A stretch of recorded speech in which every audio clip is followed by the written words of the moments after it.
Coverage लगातार जारी है। रिजल्ट आज और ऐसे में करहल से फिर आगे हुई एसपी और करहल जो कि एसपी का गढ़ मानी जाती है, ऐसे में एसपी प्रत्याशी तेज प्रताप यादव आगे चल रहे हैं। बता दें कि बीजेपी 6 और एसपी 3 सीटों पर आगे चल रही है। केदारनाथ सीट पर बीजेपी प्रत्याशी ही आगे चल रही है, यानी कि यहाँ पर बात करें हम केदारनाथ सीट पर बीजेपी प्रत्याशी की तो आशा नौटियाल जो कि आगे चल रही है। वहीं बीजेपी उत्तर प्रदेश की 9 सीटों में से 6 सीटों पर आगे चल रही है और एसपी 3 सीटों पर आगे चल रही है। तो एसपी प्रत्याशी तेज प्रताप यादव जो कि करहल सीट पर चुनाव लड़ रहे हैं और ऐसे में एसपी प्रत्याशी तेज प्रताप यादव आगे चल रहे हैं इस सीट पर।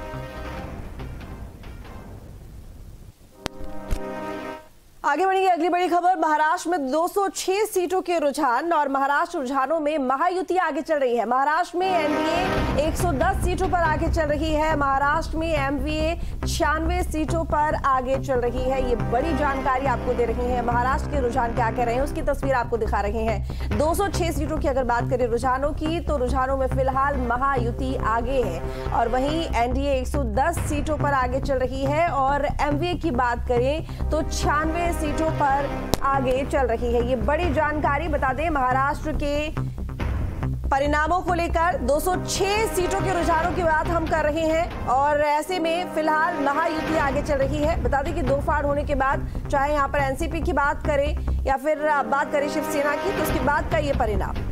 वहीं झारखंड के मुकाबले की तस्वीर आपको दिखा देते हैं। कांटे की टक्कर दिखाई दे रही है झारखंड में भी। तो झारखंड में एनडीए 32 सीटों पर आगे चल रही है और साथ ही कांग्रेस गठबंधन 29 सीटों पर आगे चल रहा है और झारखंड में 61 सीटों के रुझान हम आपको दिखा रहे हैं जिसमें फिलहाल एनडीए आगे चल रही है। एनडीए 32 सीटों पर आगे चल रही है और वहीं कांग्रेस गठबंधन 29 सीटों पर आगे चल रहा है। ये झारखंड की तस्वीर है। बता दें कि 81 सीटों पर चुनाव लड़ा गया है। ऐसे में अब क्योंकि रुझानों की जो तस्वीर है वो आनी शुरू हो गई है तो बता दें कि कांटे की टक्कर दिखाई दे रही है।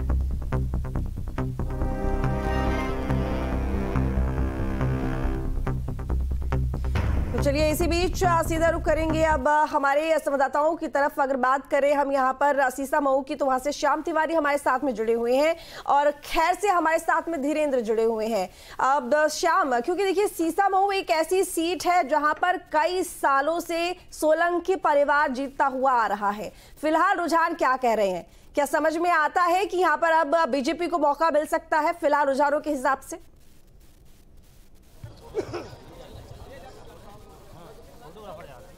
देखिए, रुझान अपनी जगह पर, नतीजे अपनी जगह पर हैं। पहले राउंड का नतीजा यहाँ पर आ चुका है और आपको बता दें कि लगभग 2300 वोटों से नसीम सोलंकी आगे चल रही हैं। समाजवादी पार्टी की नसीम सोलंकी 2300 वोटों से लगभग आगे चल रही हैं। आपको बता दें इस सीट की अगर बात की जाए तो यहाँ पर जो मुकाबला हुआ है बहुत कांटे का मुकाबला हुआ है। एक तरफ समाजवादी पार्टी ने पूरा जोर लगाया तो वहीं बीजेपी के नेता जब से इलेक्शन डिक्लेयर हुआ था उसके बाद से यहाँ पर कैंप कर रहे थे और बहुत मेहनत की है यहाँ पर। तो ऐसे में दोनों ही पक्षों का दावा ये है कि उनकी पार्टी यहाँ पर जीत हासिल कर रही है। आपको बता दें कि 22 सालों से बीजेपी यहां पर जीत हासिल नहीं कर सकी थी। ऐसे में क्योंकि यहां पर समाजवादी पार्टी के विधायक 3 बार से लगातार जीतते आ रहे थे, इरफान सोलंकी, और उन्हें जब सजा हुई उसके बाद ये सीट रिक्त हुई तो बीजेपी ने इस पर एक साथ साथ गली मोहल्लों तक पहुंच करके ये सुनिश्चित किया कि उनकी पार्टी यहां पर जीत हासिल करे। लेकिन जिस तरीके से वोटिंग का पैटर्न रहा है, क्योंकि यहां पर मुस्लिम मतदाताओं की संख्या बहुत ज़्यादा है, 42% मुस्लिम मतदाता है जो माना जाता है समाजवादी पार्टी को वोट करता है। तो ऐसे में जो मुस्लिम मतदाता है, क्योंकि जो वोटिंग परसेंटेज है वो डाउन हुआ है। पिछली बार जब यहाँ पर विधानसभा चुनाव हुए थे तब यहाँ पर 55% वोटिंग हुई थी, जबकि इस बार 6% ये आंकड़ा जो है वो गिर गया है। तो ऐसे में जो टक्कर है वो काफ़ी कांटे की मानी जा रही है और पहले राउंड का जिस तरीके से नतीजा सामने आया है उसमें नसीम सोलंकी 2300 वोटों से लीड करती हुई दिखाई पड़ रही हैं। तो ऐसे में ये मुकाबला आगे जैसे जैसे राउंड बढ़ेंगे और अधिक रोचक होने वाला है और माना यह जा रहा है कि जीत हार का जो अंतर है वो काफ़ी कम होने वाला है, क्योंकि दोनों ही जो पार्टियां हैं उनके जो दावे हैं कि उनका जो बहुमत वाला क्षेत्र है, जैसे मुस्लिम बाहुल इलाका है, समाजवादी पार्टी का कहना है कि वहाँ पर बम्पर वोटिंग हुई है। वहीं दूसरी तरफ क्योंकि यहाँ पर दलित मतदाताओं की संख्या दूसरे नंबर पर है, एक तरफ जहाँ 1,10,000 मुस्लिम मतदाता हैं तो 60,000 दलित मतदाता और उसके बाद ब्राह्मण मतदाताओं की संख्या आती है। तो ऐसे में बीजेपी का दावा यह है कि बस्तियों में भी लाइन लगा करके वोटिंग हुई है, तो ऐसे में उनकी पार्टी जीत हासिल कर रही है। लेकिन क्योंकि मतगणना की प्रक्रिया शुरू हो गई है, एक एक करके राउंड आने शुरू हो गए हैं और क्योंकि सबसे कम राउंड उत्तर आपके पास। और इस बीच बड़ी खबर आपको बता दें तो लगातार वोटों की गिनती जारी है और इस बीच मीरापुर सीट से इस वक्त की बड़ी जानकारी सामने आ रही है, जहां पर बड़ा उलटफेर हुआ है। तो आरएलडी प्रत्याशी मिथिलेश पाल पीछे चल रही है, मीरापुर से एसपी प्रत्याशी आगे।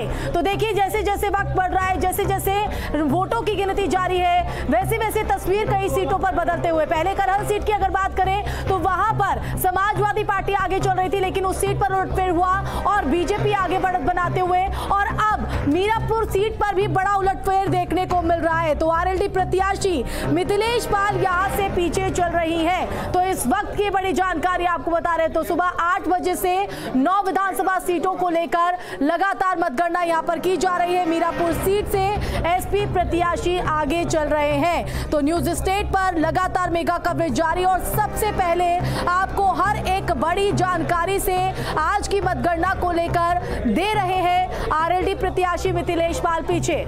और संवाददाता अमित चौधरी मीरापुर से लगातार हमारे साथ बने हुए हैं। अमित, बड़ा उलटफेर इस सीट पर, बीजेपी प्रत्याशी पीछे और समाजवादी पार्टी आगे यहां पर।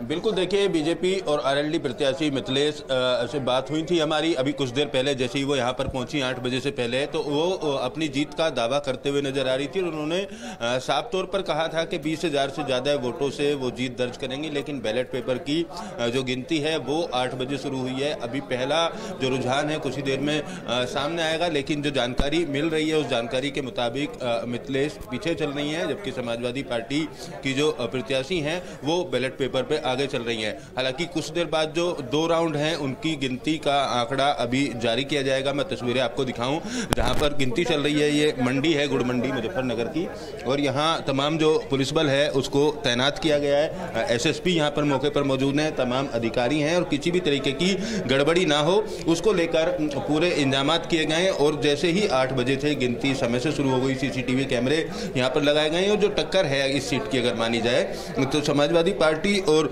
आरएलडी प्रत्याशी के बीच टक्कर मानी जा रही है। हालांकि 11 उम्मीदवार जो हैं वो चुनावी मैदान में मीरापुर सीट पर हैं और चुनावी प्रचार के दौरान तमाम दावे बीजेपी की तरफ से, आरएलडी की तरफ से और समाजवादी पार्टी की तरफ से किए गए थे। इस सीट की अगर बात की जाए तो पिछले चुनाव में आरएलडी और समाजवादी पार्टी एक साथ मिलकर चुनाव लड़ी थी, तो दोनों के झोली में ये सीट आई। लेकिन अब क्योंकि पूरी तरीके से आरएलडी और समाजवादी पार्टी अलग अलग हैं, ऐसे में अब दोनों ही पार्टियां अपनी अपनी जीत का दावा कर रही है। जीत का अंतर बहुत ज्यादा नहीं होगा इस तरीके का। बिल्कुल अमित, लौटेंगे। देखिए बड़ी खबर लगातार सामने आ रही है मतगणना को लेकर, और इस बीच कुंदरकी सीट से भी जो है बड़ी जानकारी आपको बता दें, यहां पर भी बड़ा उलटफेर हुआ है। देखिए बंपर वोटिंग इस सीट पर हुई है। इस बीच ये जानकारी सामने आ रही है कि कुंदरकी सीट पर बीजेपी प्रत्याशी आगे चल रहे हैं। तो इस वक्त की ये बड़ी और अहम खबर आपको बता रहे हैं। तो देखिए ये वो 3 सीट है, चाहे सीसामऊ की बात करें, कुंदरकी की बात करें, मीरापुर की बात करें, तो यहां पर धांधली का आरोप अखिलेश यादव ने खुद लगाया था। और इस बीच